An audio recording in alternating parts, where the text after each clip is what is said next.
top team in the United States, Penn State. Some of their wrestlers have come up here to get MoCap. We put them through a good beating.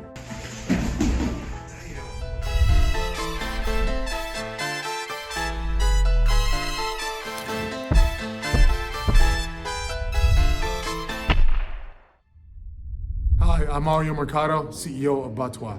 We were a startup out of New York University, NYU. It was about wrestling headgear that would help reduce and minimize concussions for the wrestlers, actually. So I wrestled at Syracuse, and then I became a graduate assistant wrestling coach at NYU. As an athlete, I had many concussions, and then I coached many wrestlers who had concussions as well. I would actually see all these fights for both MMA and boxing that we had to deny because the athletes were getting concussed because they didn't have the proper head equipment.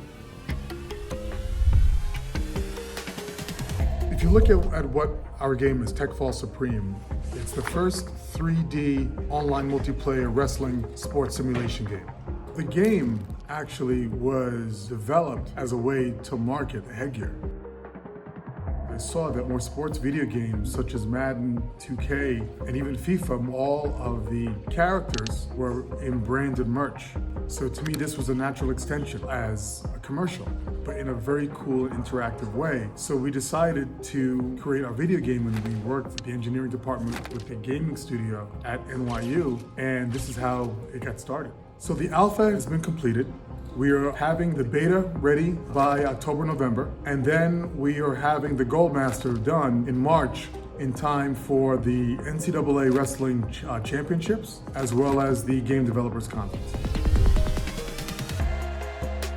The entire wrestling community is excited because they've never had a wrestling game before. We've gotten input and reach out from wrestlers from all over the world. How can we get involved? When we get involved, what can we do? The NYU wrestlers come here. We've recorded them. We've had the top team in the United States, Penn State. Now that they see that it is possible, some of their wrestlers have come up here to get MoCap. They just want to be a part of it.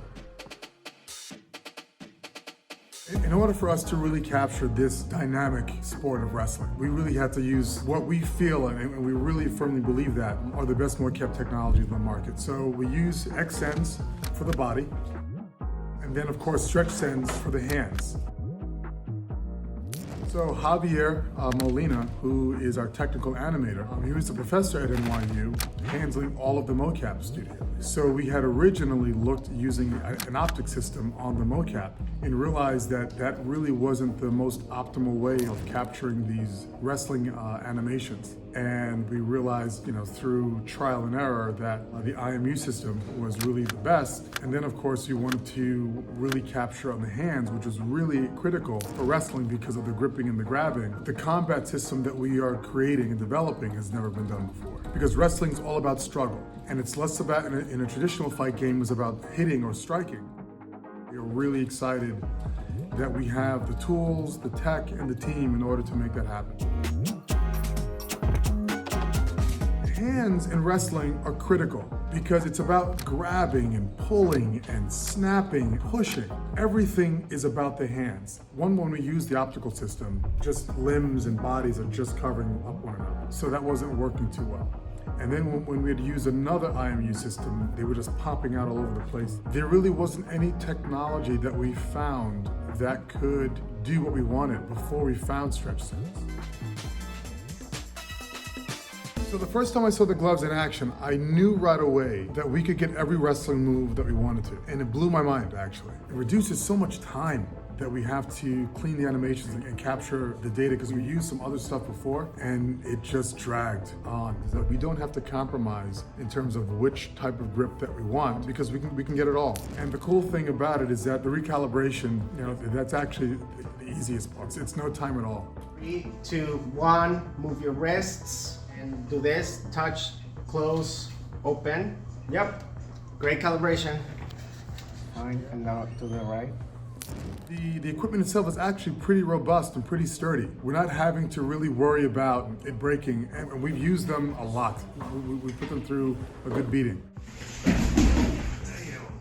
For us now to be able to make this and develop this game at the same level as you would as a Madden, an NBA 2K, a FIFA, StretchSense makes that possible without having to have a massive game studio, that costs, hundreds and tens of millions of dollars, when you can have a small team that knows what they're doing and that has really expertise in each specific area and make it happen. And to get that level of specificity and that level of detail where it's not long to calibrate or to set up, it's amazing.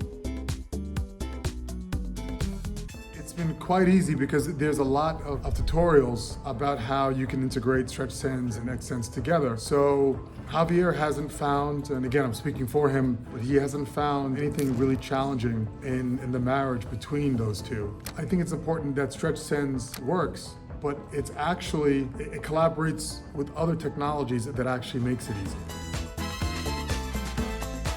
Having the tools to make it happen just makes this development process not only easier, but a lot more fun, because we're not limited by constraints. And they don't want to fuss around with just minute stuff for the sake of doing it. And you can imagine how in Javier he would have to open up each finger, and it would have killed him. So we're able to accomplish a lot with a little. And again, that's really because of the tools that we're using. If we didn't have StretchSense, what we've accomplished on the hands would have never happened. Impossible.